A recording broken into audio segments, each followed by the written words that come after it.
দেশের শীর্ষস্থানীয় খাদ্যপণ্য উৎপাদনকারী প্রতিষ্ঠান স্কয়ার ফুড অ্যান্ড বেভারেজ লিমিটেডের বার্ষিক বিক্রয় সম্মেলন 2026 অনুষ্ঠিত হচ্ছে কক্সবাজারে।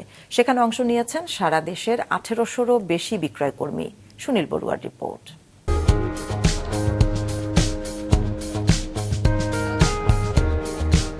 স্কয়ার ফুড অ্যান্ড বেভারেজ লিমিটেডের বার্ষিক বিক্রয় সম্মেলন 2026 ঘিরে মুখর কক্সবাজারের হোটেল সি প্যালেস প্রাঙ্গণ।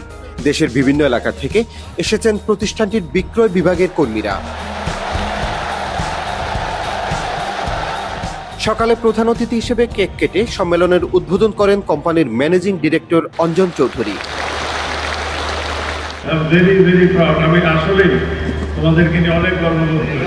এ সময় তিনি প্রতিষ্ঠানের 25 বছর পূর্তি এবং টানা সপ্তমবারের মতো বিক্রয় লক্ষ্যমাত্রা অর্জনের সাফল্য তুলে ধরে সবাইকে ধন্যবাদ জানান। পরপর 7বার আমরা আমাদের টার্গেট, আমাদের লক্ষ্যমাত্রা পৌঁছেছি। সেটা আমাদের বলতে গেলে আমাদের সেলিব্রেশন এবং একই সাথে আমাদের যে আগামী দিনের অঙ্গীকার, যে আমরা যে টার্গেট আমরা করেছিলাম সেটাকে তো আমরা তার থেকেও একটা বড় টার্গেট আমাদের আগামী দিনে আছে। সেই টার্গেটে আমরা পৌঁছাতে চাই।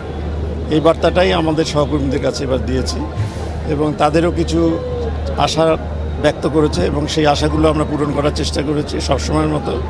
এবং আমরা একসাথে বিগত দিনের মতো অ্যাজ এ স্কয়ার গ্রুপ যেভাবে এগিয়ে যাচ্ছি, স্কয়ার গ্রুপের একটা অঙ্গ প্রতিষ্ঠান স্কয়ার ফুড অ্যান্ড বেভারেজ, আমরা একইভাবে এগিয়ে যাব।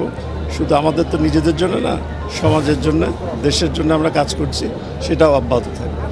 সম্মেলনে প্রতিষ্ঠানটির বিক্রয় ও বাজার সম্প্রসারণ পরিকল্পনার পাশাপাশি বিক্রয় ব্যবস্থাপনাকে পরিবর্তনশীল বাজার ব্যবস্থার উপযোগী করে তোলার বিষয়ে আলোচনা হয়। শীঘ্রই নতুন পণ্য বাজারে আনার আনুষ্ঠানিক ঘোষণাও দেয়া হয়।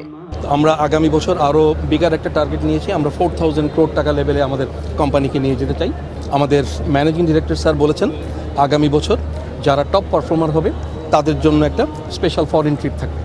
এটা হচ্ছে কর্মীদের ইমিডিয়েট উজ্জীবিত করার জন্য এবং এছাড়াও কর্মীদের বিভিন্ন পলিসি এবং বিভিন্ন প্রোগ্রামের মাধ্যমে যেগুলো যে সমস্ত আলোচনা এখানে হয়েছে সেই আলোচনাগুলোকে কিভাবে আমরা মার্কেটে আরও সুন্দরভাবে বাস্তবায়ন করতে পারি তার মাধ্যমে আসলে আমরা আমাদের লক্ষ্য অর্জন করা এবং একই সাথে কর্মীদেরকেও আমরা উজ্জীবিত করার চিন্তা করেছি। আমরা আমাদের সহকর্মীদের একটা মোটিভেশনের জন্য কক্সবাজার বাংলাদেশের সর্ববৃহৎ এবং সারা পৃথিবীর দীর্ঘতম সমুদ্র সৈকতের একটা অংশ। মোটিভেশনের জন্য সারা দেশ থেকে আনাচে কানাচে থেকে আমাদের কলিগদেরকে আমরা এখানে নিয়ে আসি এবং মোটিভেশনের পার্ট হিসেবে এখানে আমরা প্রতি বছর আয়োজন করি। সম্মেলনে chief operating officer Parvez Saiful ইসলামকে চিফ এক্সিকিউটিভ অফিসার পদে পদোন্নতি দেন স্কয়ার ফুড অ্যান্ড বেভারেজের ম্যানেজিং ডিরেক্টর অঞ্জন চৌধুরী। শেষ পর্বে 2025 সালের সেরা কাজের স্বীকৃতি, পারফরমেন্স অব দ্য ইয়ার সহ বিভিন্ন ক্যাটাগরিতে পুরস্কার দেয়া হয়। রাতে জমকালো সাংস্কৃতিক অনুষ্ঠানের মধ্য দিয়ে শেষ হবে এবারের সম্মেলন। সুনীল বড়ুয়া, মাছরাঙ্গা সংবাদ, কক্সবাজার।